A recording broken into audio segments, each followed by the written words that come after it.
আসসালামু আলাইকুম গাইস, দেখেন আমার কাছে করলা ধরছে। এগুলো যে বড় জাতের করলা, এই একটা এখানে ধরছে কিছু।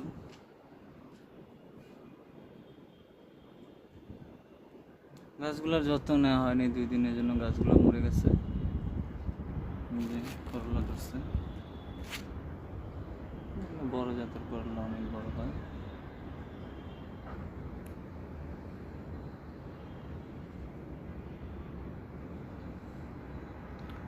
গাছে ফল ধরলে নিজের কাছেও ভালো লাগে, কিন্তু গাছের যত্ন করতে হয়, পানি দিতে হয়, ঠিকমতো ওষুধ দিতে হয়।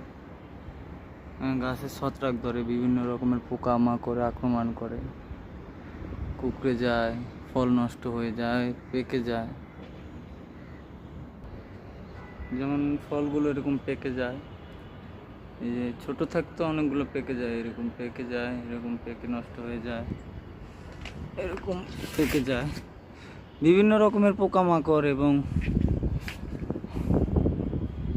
ওষুধ দিতে হয় ফলে, তাহলে ফল পুষ্ট সুন্দর থাকে।